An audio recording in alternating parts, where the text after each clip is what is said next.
जादुई वृक्ष और रामू किसान। एक समय की बात है।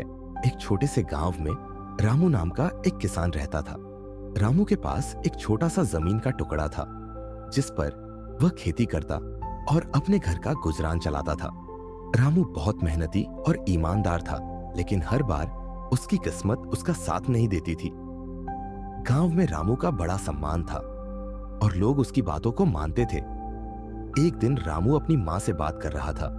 उसने कहा, माँ, इस बार बारिश बहुत कम हुई है और फसल भी अच्छी नहीं हुई है। अगर ऐसा ही चलता रहा तो हम कैसे गुजारा करेंगे?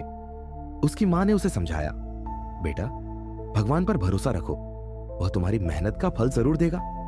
तुम दिल से मेहनत करते रहो, मेहनत कभी बेकार नहीं जाती। रामू ने जवाब दिया, हाँ माँ, मैं जानता हूं, लेकिन कई बार ऐसा लगता है कि मेरी सारी मेहनत बेकार जा रही है। कुछ दिनों बाद गांव के लोगों के साथ खड़ा रामू कुछ बातचीत सुन रहा था।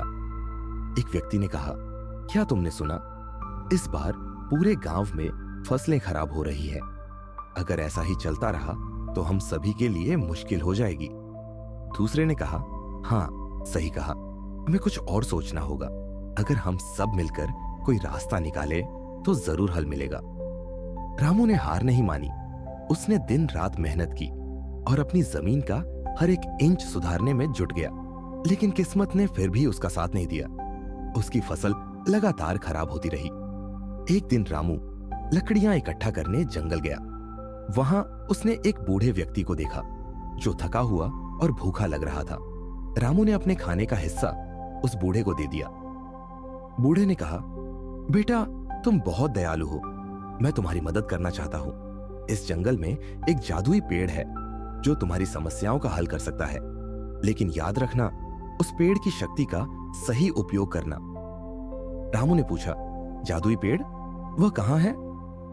बूढ़े ने कहा, उसे पाने के लिए तुम्हें सच्चाई, धैर्य और साहस का परीक्षण देना होगा। यह पेड़ तुम्हारी निस्वार्थ और सच्ची मेहनत का फल देगा। रामू ने बूढ़े व्यक्ति की बात याद रखी और अगली सुबह जादुई पेड़ की तलाश में निकल पड़ा।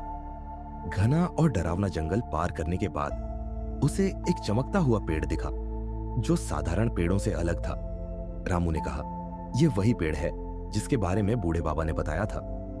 रामू ने पेड़ के पास जाकर कहा, हे जादुई वृक्ष, मेरी एक ही इच्छा है कि मेरे गांव के सभी लोग खुश और समृद्ध हो। कृपया उन्हें उनकी मेहनत का पूरा फल दीजिए। रामू की सच्चाई और निस्वार्थता से पेड़ बहुत प्रभावित हुआ। उसने अपनी सुनहरी पत्तियों से दिव्य आभा छोड़ी, जिससे पूरे गांव की भूमि उपजाऊ हो गई।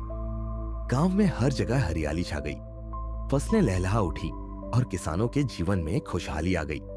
गांव वाले बोले, यह सब रामू के कारण हुआ है। उसकी मेहनत और निस्वार्थता ने हमें यह वरदान दिलाया है। रामू ने अपनी मेहनत और ईमानदारी से न केवल अपने बल्कि पूरे गांव के जीवन को खुशहाल बना दिया और वह जादुई पेड़ अब सभी के दिलों में एक प्रेरणा बनकर जीवित रहा, जो सिखाता था कि सच्चाई और मेहनत से जीवन में सफलता जरूर मिलती है। शिक्षा, सच्ची मेहनत और ईमानदारी का फल हमेशा मीठा होता है।